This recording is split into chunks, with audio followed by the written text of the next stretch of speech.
Hello दोस्तों, आज मैं आप लोगों को बीए फर्स्ट ईयर का जो टॉपिक है ईवीएस का, जिसमें बच्चों को बहुत दिक्कतें आती है और ईवीएस के अच्छे मटेरियल मिल नहीं पाते हैं, जिस कारण से बच्चों को ईवीएस में दिक्कतें आती है और वो बहुत सारे वीडियो सर्च करते हैं और उनको सही कंटेंट मिल नहीं पाता है। सही कंटेंट नहीं मिल पाता, इस कारण से वो अच्छे तरह से पेपरों में लिख नहीं पाते हैं। तो मैं आप लोगों को ईवीएस का एक वीडियो ही बताता हूँ। जो टॉपिक आपका है तो फर्स्ट ही है पारिस्थितिकी और पर्यावरण। इसके ऊपर टॉपिक बनता है कि पर्यावरण पारिस्थितिकी तंत्र है क्या। जो एग्जाम में क्वेश्चन बहुत ही वैल्यूबल होते हैं और ये क्वेश्चन आपके एग्जाम में आते ही आते हैं, तो इनको आपको देखना है कि पर्यावरण से किस प्रकार से क्वेश्चन पूछा जाता है और हमें किस प्रकार से इनको लिखना होता है। ये आपके ईवीएस ही नहीं है, बल्कि आपके आगे आने वाले कोई भी एग्जाम होते हैं, गवर्नमेंट बेस के जितने भी एग्जाम होते हैं, यूपीएससी की बात कर लें, स्टेट पीसीएस की बात करते हैं, तो उनमें एक अलग से टॉपिक आपका एनवायरमेंट स्टडी होता है, उनको पढ़ाया जाता है। तो आपको इसमें भी हेल्पफुल रहेगा। तो आप वीडियो को ध्यान से देखेंगे और वीडियो को अगर आपको पसंद आए तो उसको शेयर और लाइक जरूर करें। दोस्तों, टॉपिक शुरू करने से पहले बता दूं, जो आपका टॉपिक है वो है पर्यावरण के प्रमुख घटक कौन कौन से हैं। ये आपका क्वेश्चन भी बनता है और ये आपका टॉपिक भी बनता है। पर्यावरण और पारिस्थितिकी तंत्र में देखते हैं तो आपका टॉपिक जैसे क्वेश्चन बनता है कि पर्यावरण के प्रमुख घटक कौन कौन से हैं। पर्यावरण के प्रमुख घटक। पर्यावरण के प्रमुख घटक में हम मेनली रूप से 3 चीजों के बारे में पढ़ते हैं, और वो 3 चीजों है क्या। तो सबसे फर्स्ट चीज होती है स्थल मंडल। स्थल मंडल। फिर आपका दूसरा टॉपिक आता है वायुमंडल, और थर्ड आपका आता है जलमंडल। जल मंडल। आपको बता दें कि दुनिया में आज सभी प्रकार की समस्या हमें देखने को मिलती है, चाहे वो स्थल मंडल से रहे, चाहे वो वायुमंडल से हो, चाहे वो जलमंडल से हो। अब इन समस्याओं को लेकर के दुनिया में सभी तरह के जितने भी वैज्ञानिक हैं वो सब चिंतित हैं कि इन समस्याओं को किस प्रकार से हल किया जाए। स्थल मंडल की बात करते हैं तो आज असामान्य रूप से हम देखते हैं कि भूकंप की समस्या आती है। जैसे तुर्की की बात कर लो, आज स्थल मंडल से प्रॉब्लम आएगी नहीं आई। इसके अलावा वायुमंडल से बात करते हैं तो वायुमंडल में आप देखते हो कि असमय जो है इतनी वर्षा होती है, इतने तूफान आने चलते रहते हैं। ये भी एक बड़ा समस्या है, चक्रवात से आते रहते हैं। जलमंडल की बात करते हैं तो आज जो है समुद्र का जो है लेवल उठता जा रहा है।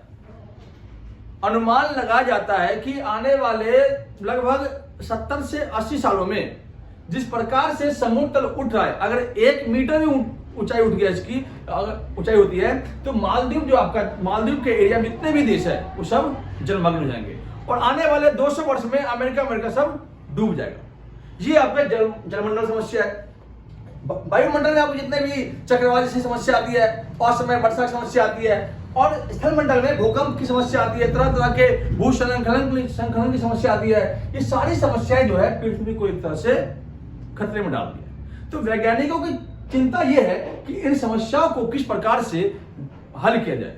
तो आज सभी देश जो है एकजुट होकर के इन समस्याओं को हल करने का प्रयास करते हैं। तो इन्हीं के टॉपिक के ऊपर आपके एग्जाम में क्वेश्चन भी बनता है कि स्थल मंडल क्या है, वायुमंडल क्या है और जलमंडल क्या है। एक ही वीडियो में अगर मैं आपको तीनों समझाऊं तो समझने में थोड़ी दिक्कत आएगी और आपको वीडियो ज्यादा लंबा हो जाएगा तो आप इसमें ओट हो जाएंगे। इसलिए मैं आप लोगों को इनमें से एक एक टॉपिक को अलग अलग क्लास में समझा दूंगा, जिससे कि आप लोगों को दिक्कतें नहीं आएंगी। सबसे पहला टॉपिक मैं आपको लूंगा वायुमंडल से।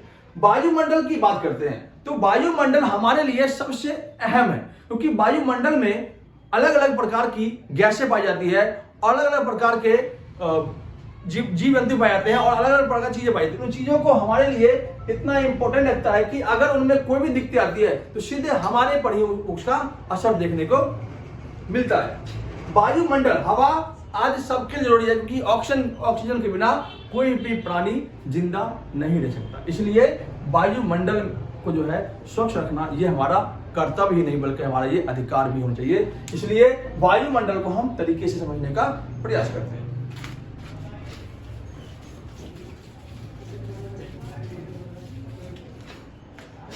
वायुमंडल की बात करते हैं तो समझने की बात यह है कि बहुत लोगों को पता नहीं होता कि वायुमंडल को जो है किस किस आधारों में अलग अलग प्रकार से इसको बांटा गया है।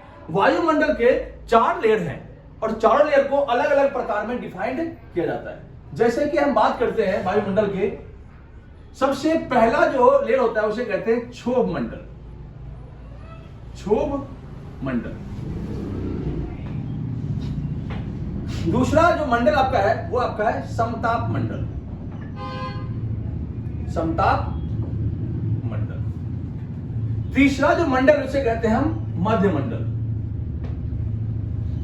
मध्य मंडल। चौथा जो मंडल इसका है वो आपका है आयन मंडल। आयन मंडल। अब मोटा मोटी मैं आप लोगों को इन चीजों के बारे में समझाता हूं। एग्जाम्पल में मान लो मैंने ये बना दिया अर्थ, ये मान लो पृथ्वी है, ठीक। ये मान लो क्या है आपका अर्थ है, ये हमारी पृथ्वी है, ठीक। इस पृथ्वी के जो सबसे फर्स्ट लेयर है, जो आप ये लेयर देखते हो, ये लेयर, इसे कहते हैं हम एक तरह से क्षोभ मंडल। क्या कहते हैं इसको? क्षोभ मंडल। क्षोभ मंडल की बात करते हैं, ये पृथ्वी से लगभग 10 किलोमीटर ऊंचाई तक इसका रेंज है। लगभग 10 किलोमीटर के रेंज में ये रहता है। ये आपका है क्षोभ मंडल। इसमें हवा की मोटाई अधिक होती है और इसमें लगभग 78.8% जो है लगभग आपको नाइट्रोजन मिलते हैं और लगभग आपके इसमें 20% आपको ऑक्सीजन और शेष जितने भी आपके गैस बच गए वो आपको इसमें पाए जाते हैं। तो कई बार क्वेश्चन आता है कि वायुमंडल में सबसे अधिक मात्रा में कौन सी गैस है, तो लगभग 79% की बात करते हैं तो नाइट्रोजन है। नाइट्रोजन और लगभग 20% आपका है ऑक्सीजन और शेष जो बच गया आपका वो आपके है आपके अदर गैस है।